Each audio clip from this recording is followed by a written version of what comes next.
Audioescuelasabática.com. Lección número 2. Para el 8 de enero de 2022.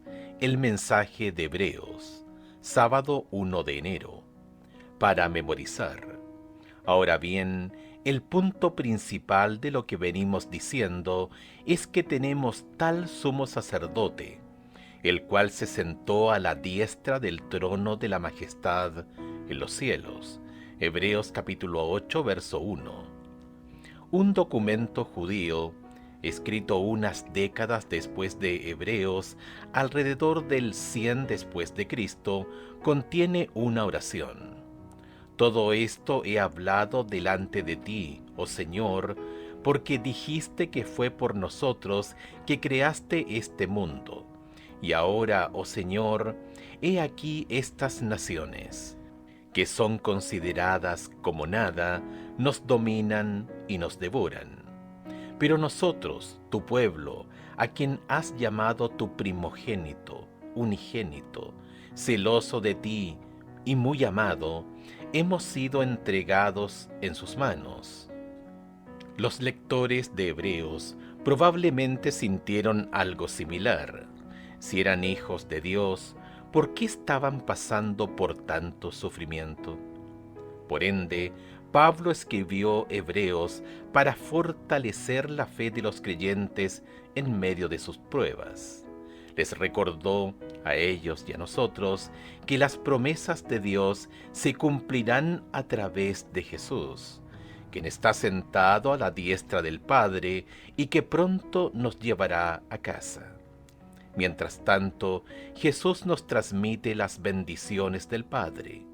Por ende, debemos aferrarnos a nuestra fe hasta el final.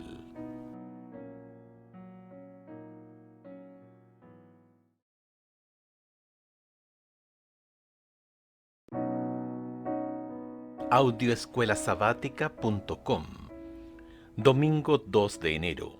Jesús es nuestro Rey. El punto principal de Hebreos es que Jesús es el gobernante, quien está sentado a la diestra del Padre. Hebreos capítulo 8, verso 1. Como Dios, Jesús siempre ha sido el gobernante del universo. Pero cuando Adán y Eva pecaron, Satanás se convirtió en el gobernante de este mundo. Juan capítulo 12, verso 31, capítulo 14, verso 30, capítulo 16, verso 11. Sin embargo, Jesús vino y derrotó a Satanás en la cruz, con lo que recuperó el derecho de gobernar a quienes lo aceptan como su Salvador. Colosenses capítulo 2, versos 13 al 15. Los dos primeros capítulos de Hebreos se enfocan especialmente en la investidura de Jesús como Rey. Escucha Hebreos capítulo 1, versículos 5 al 14. ¿Qué está sucediendo aquí? Porque ¿a cuál de los ángeles dijo Dios jamás: mi hijo eres tú, yo te he engendrado hoy, y otra vez, yo seré a él padre, y él me será a mí hijo? Y otra vez, cuando introduce al primogénito en el mundo, dice: adórenle todos los ángeles de Dios. Ciertamente de los ángeles dice: el que hace a sus ángeles espíritus y a sus ministros llama de fuego. Mas del Hijo dice: tu trono, oh Dios, por el siglo del siglo. Cetro de equidad es el cetro de tu reino. Has amado la justicia y aborrecido la maldad, por lo cual te ungió Dios, el Dios tuyo, con óleo de alegría, más que a tus compañeros. Y tú, oh Señor, en el principio fundaste la tierra, y los cielos son obra de tus manos. Ellos perecerán, mas tú permaneces, y todos ellos se envejecerán como una vestidura. Y como un vestido lo envolverás y serán mudados, pero tú eres el mismo, y tus años no acabarán. Pues ¿a cuál de los ángeles dijo Dios jamás: siéntate a mi diestra, hasta que ponga a tus enemigos por estrado de tus pies? ¿No son todos espíritus ministradores enviados para servicio a favor de los que serán herederos de la salvación? Estos versículos se organizan en 3 partes. Cada parte presenta un aspecto de la ceremonia de entronización del Hijo. En primer lugar, Dios adopta a Jesús como su Hijo real. Hebreos capítulo 1, verso 5. En segundo lugar, Dios presenta al Hijo ante la corte celestial que lo honra. Hebreos capítulo 1, versos 6 y 8, mientras el Señor proclama el gobierno eterno del Hijo. Hebreos capítulo 1, versos 8 al 12. En tercer lugar, Dios entroniza al Hijo, el otorgamiento del poder en sí. Hebreos capítulo 1, versos 13 y 14. Una de las creencias más importantes del Nuevo Testamento es que en Jesús Dios cumplió sus promesas a David. Ver 2 de Samuel capítulo 7, versos 8 al 16, Lucas capítulo 1, versos 30 al 33. Jesús nació del linaje de David en la ciudad de David. Mateo capítulo 1 versos 1 al 16, Lucas capítulo 2 versos 10 y 11. Durante su ministerio, la gente a menudo lo llamaba Hijo de David. Fue ejecutado bajo la acusación de pretender ser el rey de los judíos. Mateo capítulo 27 verso 37. Pedro y Pablo predicaron que Jesús había resucitado de la muerte en cumplimiento de las promesas hechas a David. Hechos capítulo 2 versículos 22 al 36, capítulo 13 versos 22 al 37, y en el Apocalipsis se identificó a Jesús como el león de la tribu de Judá. Apocalipsis capítulo 5 verso 5. Hebreos, por supuesto, concuerda, Dios cumplió en Jesús las promesas hechas a David. Dios le dio un nombre excelente. Hebreos capítulo 1, verso 4, lo adoptó como a su propio Hijo. Hebreos capítulo 1, verso 5, estableció su trono para siempre. Hebreos capítulo 1, versos 8 y 12, y lo sentó a su diestra. Hebreos capítulo 1 versos 13 y 14. Además, de acuerdo con Hebreos capítulo 4, Jesús guía al pueblo al reposo de Dios y nos recuerda que Jesús es el constructor de la casa de Dios. Hebreos capítulo 3 versos 3 y 4. Jesús, entonces, es el gobernante legítimo inmerso en una guerra contra Satanás, el usurpador por nuestra lealtad. ¿Cómo podemos consolarnos, especialmente en medio de las pruebas, al saber que Jesús es el gobernante del universo?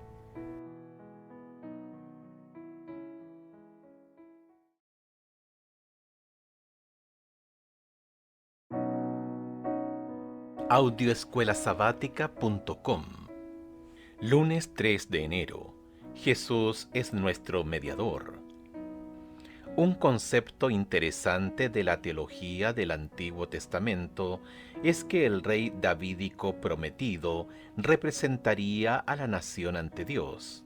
Compara Éxodo capítulo 4 versos 22 y 23 con 2 de Samuel capítulo 7 versos 12 al 14, Deuteronomio capítulo 12 versos 8 al 10 con 2 de Samuel capítulo 7 versos 9 al 11 y Deuteronomio capítulo 12 versos 13 y 14 con Salmos 132 1 al 5 y 11 al 14.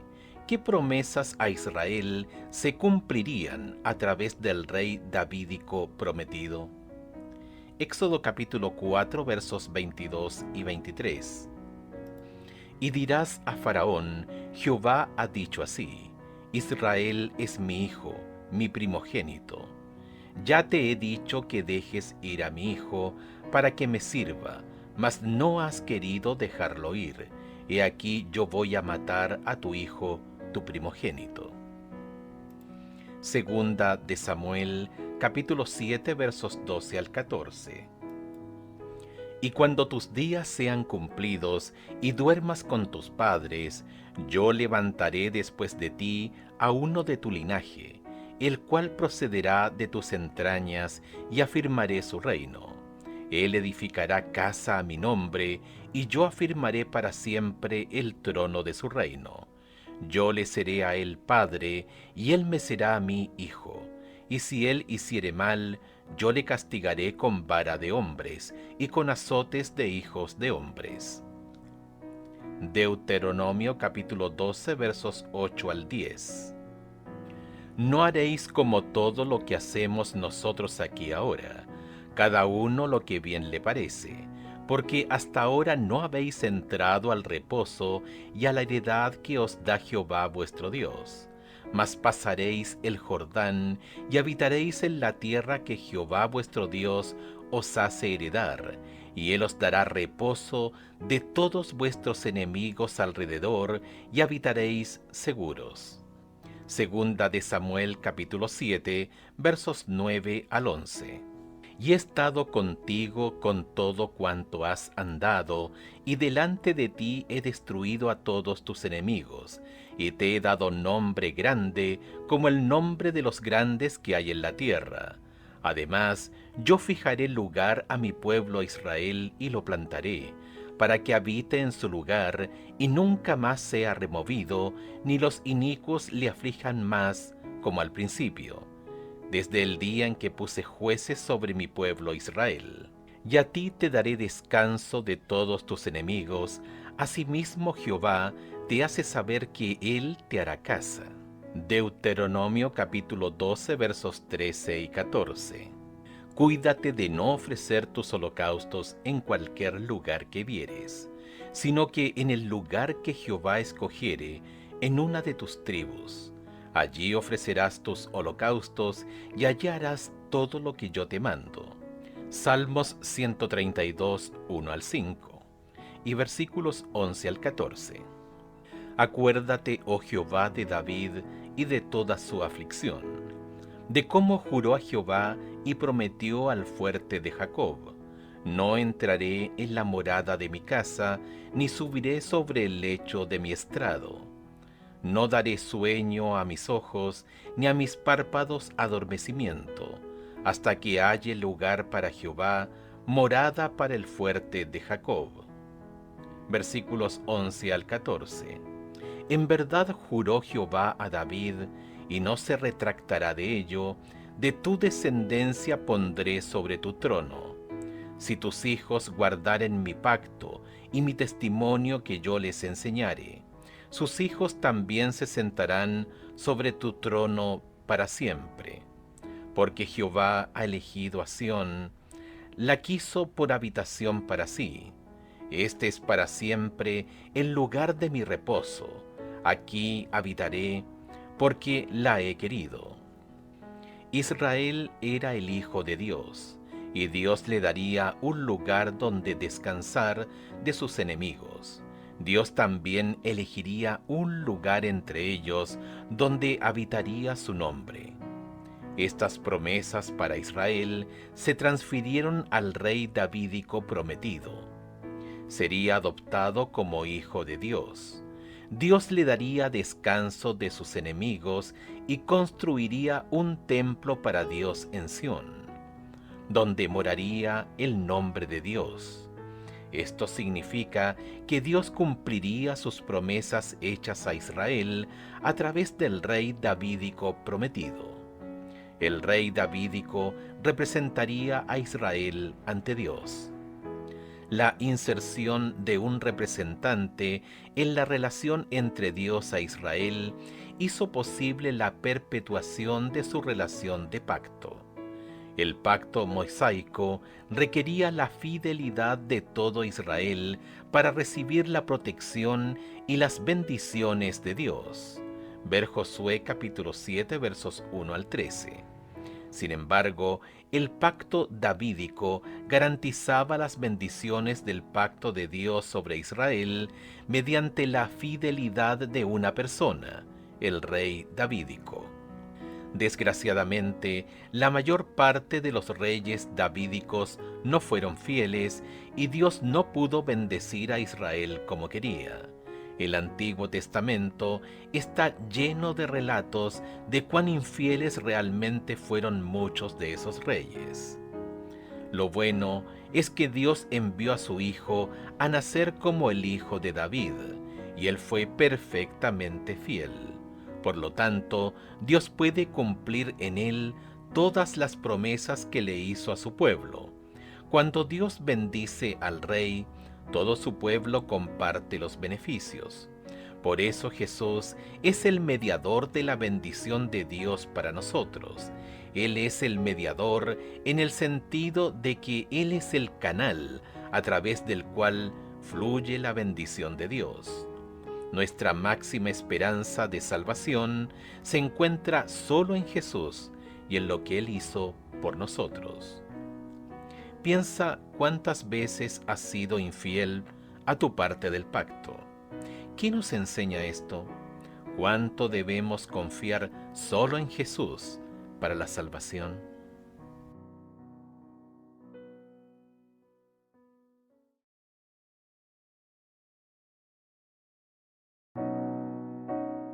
Audioescuelasabática.com.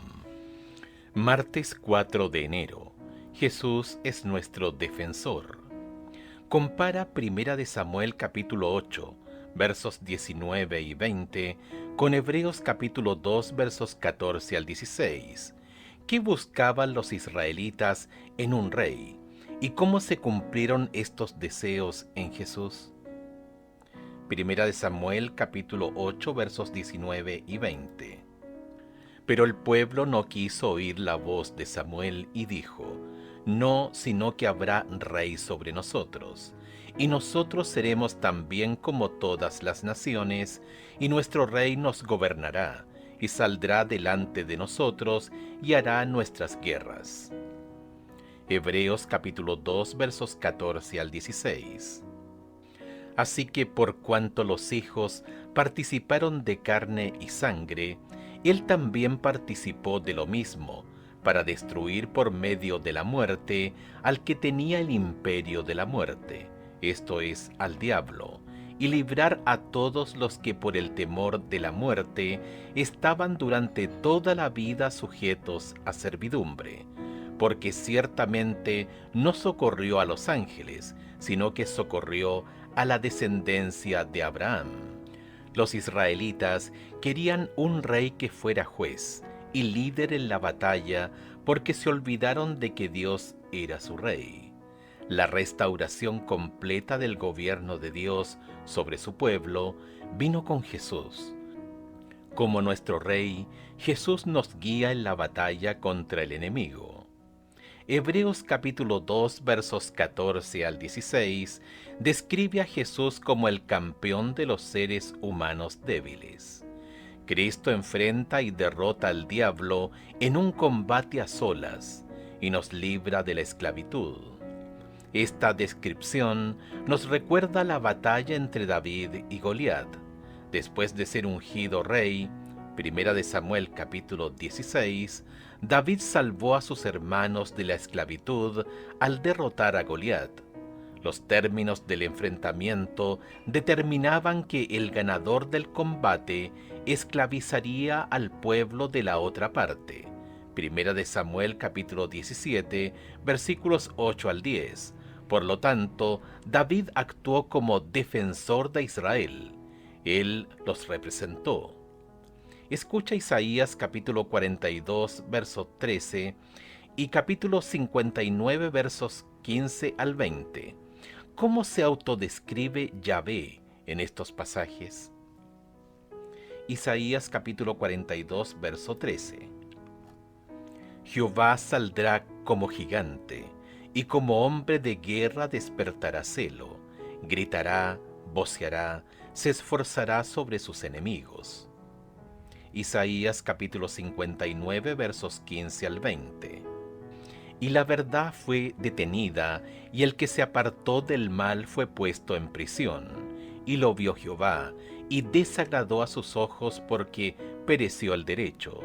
y vio que no había hombre, y se maravilló que no hubiera quien se interpusiese, y lo salvó su brazo, y le afirmó su misma justicia. Pues de justicia se vistió como de una coraza, con yelmo de salvación en su cabeza, tomó ropas de venganza por vestidura, y se cubrió de celo como de manto, como para vindicación, como para retribuir con ira a sus enemigos y dar el pago a sus adversarios. El pago dará a los de la costa. Y temerán desde el occidente el nombre de Jehová, y desde el nacimiento del sol su gloria, porque vendrá el enemigo como río, mas el Espíritu de Jehová levantará bandera contra él, y vendrá el Redentor a Sión, y a los que se volvieren de la iniquidad en Jacob, dice Jehová.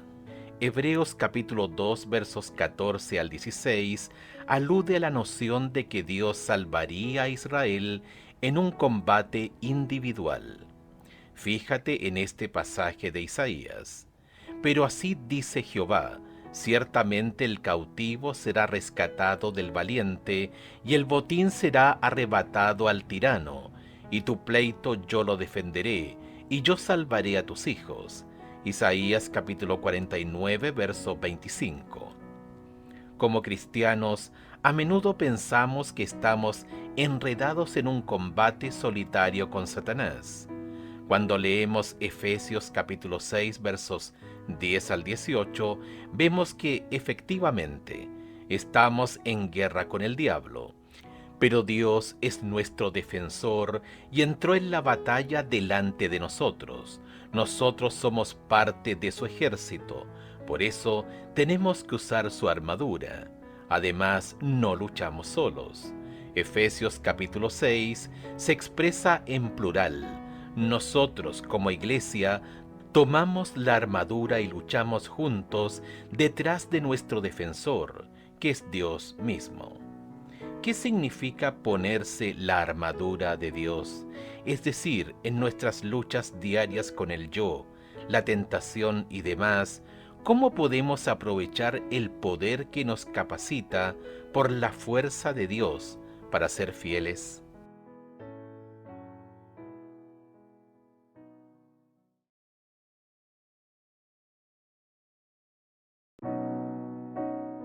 Audioescuelasabática.com. Miércoles 5 de enero. Jesús es nuestro sumo sacerdote. Hebreos capítulo 5 al 7 presenta una segunda función de Jesús. Él es nuestro sumo sacerdote. El autor explica que esto cumple una promesa que Dios le había hecho al rey davídico prometido, de que él sería sacerdote para siempre, según la orden de Melquisedec.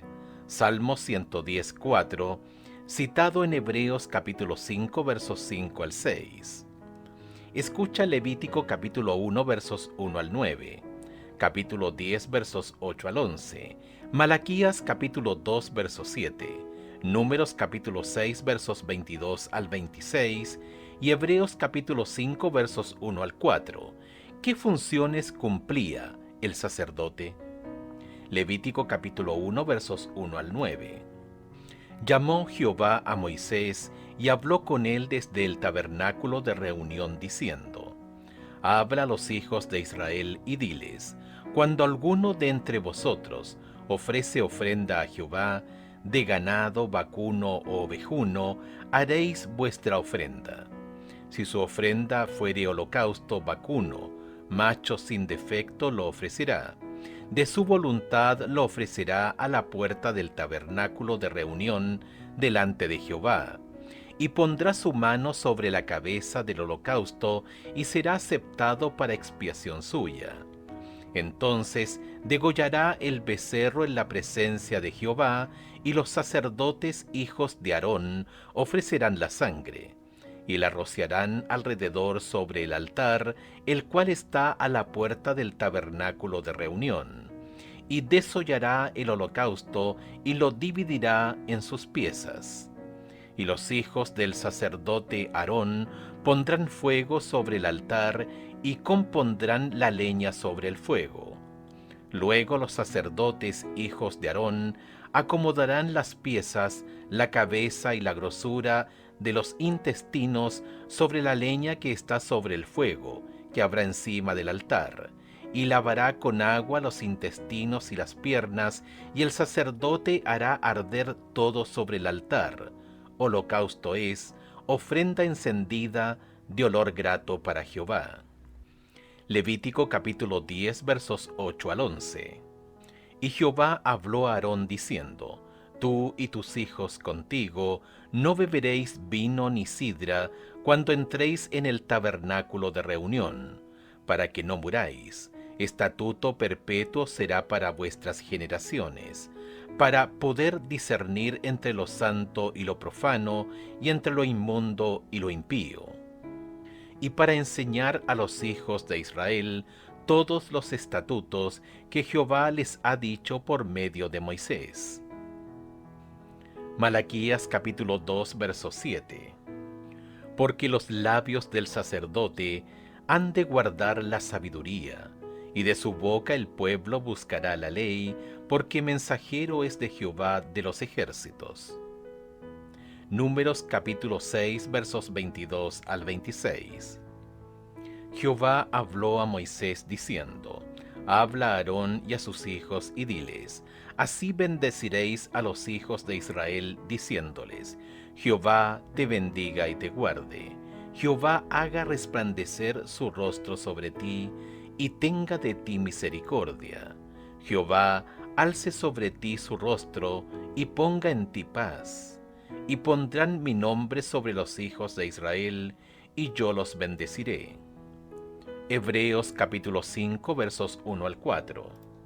Porque todo sumo sacerdote, tomado de entre los hombres, es constituido a favor de los hombres en lo que a Dios se refiere, para que presente ofrendas y sacrificios por pecados, para que se muestre paciente con los ignorantes y extraviados, puesto que él también está rodeado de debilidad, y por causa de ella debe ofrecer por los pecados, tanto por sí mismo como también por el pueblo.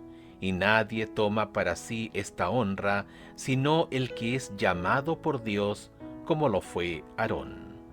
Los sacerdotes fueron designados para representar a los seres humanos y mediar en su relación con Dios y las cosas que le conciernen. El sacerdote era un mediador.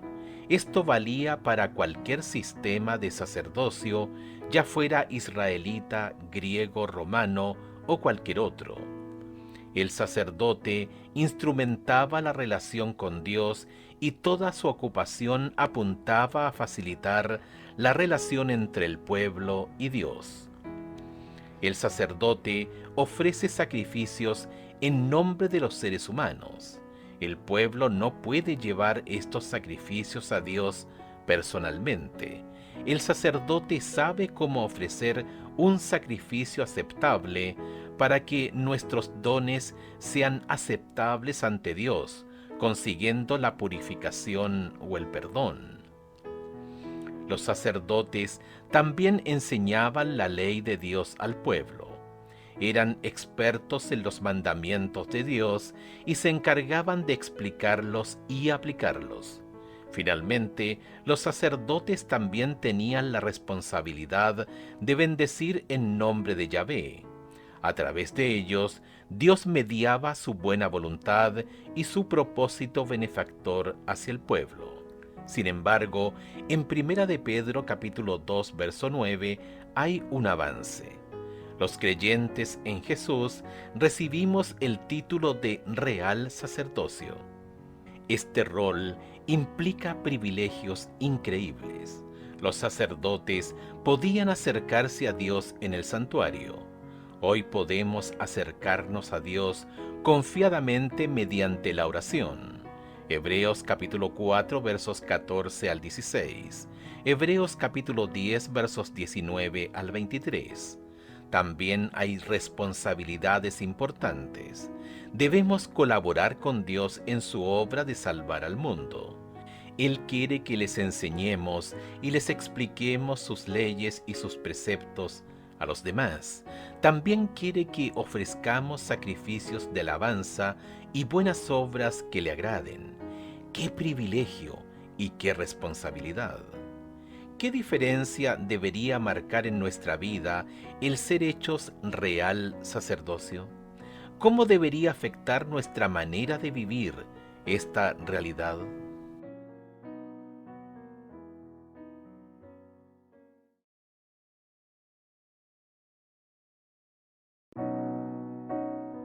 Audioescuelasabática.com. Jueves 6 de enero. Jesús es mediador de un mejor pacto. Hebreos capítulo 8 al capítulo 10 se centra en la obra de Jesús como mediador de un nuevo pacto. El problema con el antiguo pacto es que era solo un presagio de las cosas buenas que vendrían. Sus instituciones fueron diseñadas para prefigurar, ilustrar la obra que el Mesías, Jesús, habría de hacer en el futuro. Así los sacerdotes prefiguraban a Jesús, pero eran mortales y pecadores. No podían ofrecer la perfección que Jesús ofrecería, y ministraban en un santuario que era una figura y sombra del santuario celestial. Hebreos capítulo 8, verso 5. Jesús ministra en el verdadero santuario y nos brinda acceso a Dios. Los sacrificios de animales prefiguraban la muerte de Jesús como un sacrificio en nuestro favor. Pero esa sangre no podía limpiar la conciencia. Sin embargo, la muerte de Jesús purifica nuestra conciencia para que podamos acercarnos a Dios con denuedo. Hebreos capítulo 10, versos 19 al 22. Escucha Hebreos capítulo 8, versos 8 al 12. ¿Qué nos prometió Dios en el nuevo pacto? Porque reprendiéndoles dice: He aquí vienen días, dice el Señor, en que estableceré con la casa de Israel y la casa de Judá un nuevo pacto, no como el pacto que hice con sus padres, el día que los tomé de la mano para sacarlos de la tierra de Egipto, porque ellos no permanecieron en mi pacto, y yo me desentendí de ellos, dice el Señor. Por lo cual este es el pacto que haré con la casa de Israel. Después de aquellos días, dice el Señor, pondré mis leyes en la mente de ellos, y sobre su corazón las escribiré, y seré a ellos por Dios, y ellos me serán a mí por pueblo.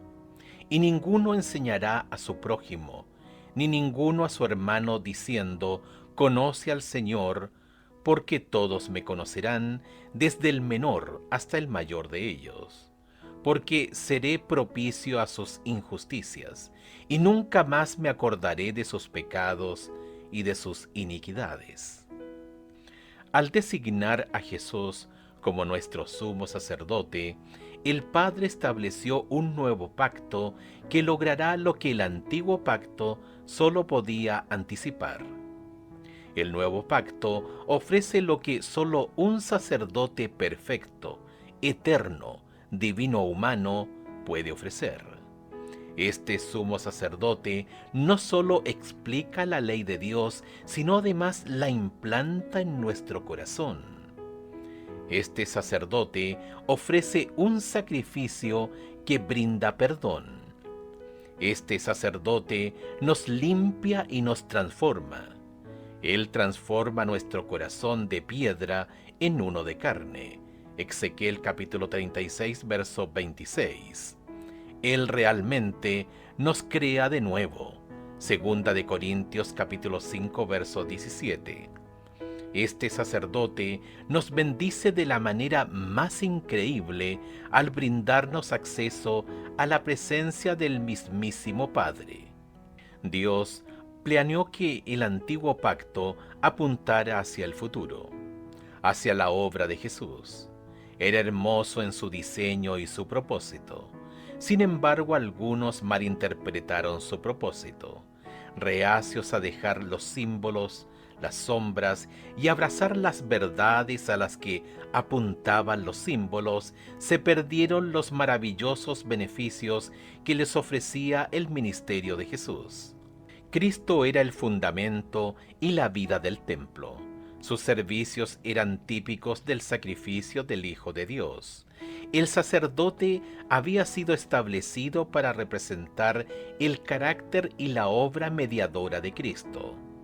Todo el plan de adoración sacrificial era una prefiguración de la muerte del Salvador para redimir al mundo.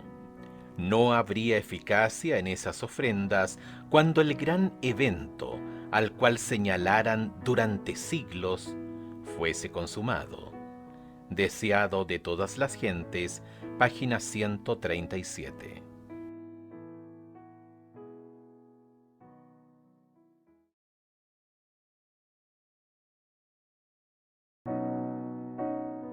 Audioescuelasabática.com. Viernes 7 de enero, para estudiar y meditar. A pesar de todas las verdades buenas y llenas de esperanza del libro de Hebreos, también hay una serie de advertencias que alcanzan su punto culminante en los capítulos 10 al 12. Estos capítulos tienen al menos dos elementos en común. En primer lugar, todos comparan a la generación del desierto con los lectores de Hebreos. En segundo lugar, nos exhortan a tener fe. La generación del desierto fue la que vio el asombroso poder de Dios manifestado en señales y milagros en su liberación de Egipto. También escuchó a Dios pronunciar los 10 mandamientos sobre el monte Sinaí. Vieron la columna de fuego de noche y la nube protectora durante el día. Comieron maná, pan del cielo. También bebieron agua que brotaba de las rocas donde quiera que acampaban. Pero cuando llegaron a la frontera de la tierra prometida, no pudieron confiar en Dios. Les faltó fe, que es la esencia de lo que Dios requiere. Sin fe es imposible agradar a Dios. Hebreos capítulo 11, verso 6. Pablo dice que nosotros, al igual que la generación del desierto, también estamos en la frontera de la tierra prometida. Hebreos capítulo 10, versos 37 al 39. No obstante, nuestros privilegios y responsabilidades son mayores. No escuchamos a Dios hablar desde el monte Sinaí, pero hemos visto a través de las Escrituras una mayor revelación de Dios en el monte Sión. Dios hecho carne, Jesucristo. Hebreos capítulo 12, versos 18 al 24. La pregunta es, ¿tendremos fe? El autor nos anima a seguir el ejemplo de una gran lista de personajes que culmina con Jesús mismo. Preguntas para dialogar. 1. Hemos aprendido que Jesús es nuestro defensor y que va delante de nosotros en la batalla contra el diablo.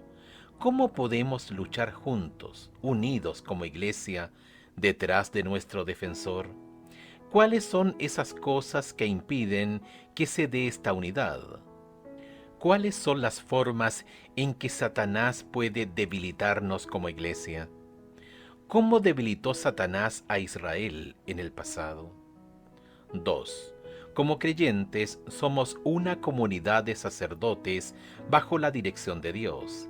¿De qué manera tu iglesia local puede ofrecer mejores sacrificios de alabanza y buenas obras a Dios? Sé específico y práctico. 3. ¿En qué se asemeja nuestra situación a la situación de la generación del desierto justo antes de entrar en la tierra prometida? ¿Qué lecciones podemos aprender de estas similitudes?